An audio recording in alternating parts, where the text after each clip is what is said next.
திருப்பட்டினம் மழைமாரியம்மன் கோவில் தீமிதி திருவிழா நடைபெற்றது. இதில் ஏராளமான பக்தர்கள் தீமிதித்து தங்களது நேர்த்திக்கடனை செலுத்தினர்.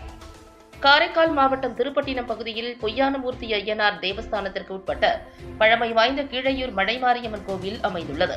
இக்கோவிலில் ஆண்டுதோறும் வைகாசி மாதத்தில் தீமிதி திருவிழா வெகு விமரிசையாக நடைபெறுவது வழக்கம். இந்த ஆண்டு தீமிதி திருவிழாவினையொட்டி கடந்த 30ஆம் தேதி விக்னேஸ்வர பூஜை மற்றும் பூச்சொரிதலுடன் தீமிதி திருவிழா துவங்கியது.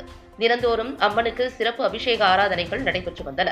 தொடர்ந்து அம்மனுக்கு மஞ்சள், திரவிய பொடி, பால், தயிர், சந்தனம் உள்ளிட்ட பல்வேறு வாசனை திரவியங்களால் சிறப்பு அபிஷேகம் செய்யப்பட்டு மகா தீபாராதனை காண்பிக்கப்பட்டது. அதனைத் தொடர்ந்து வண்ண மலர்களால் அலங்கரிக்கப்பட்ட மழை மாரியம்மன் ஆலய பிரகாரத்தை வலம் வந்து தீக்குழி அருகே எழுந்தருளி தீமிதி திருவிழா வெகு சிறப்பாக நடைபெற்றது. அப்போது கரகத்தை தொடர்ந்து 100க்கும் மேற்பட்ட பக்தர்கள் தீ மிதித்து நேர்த்திக்கடன் செலுத்தினர். பக்தர்கள் பால் குடம் எடுத்தும் அலகு குத்தியும் தங்களது வேண்டுதலை நிறைவேற்றினர்.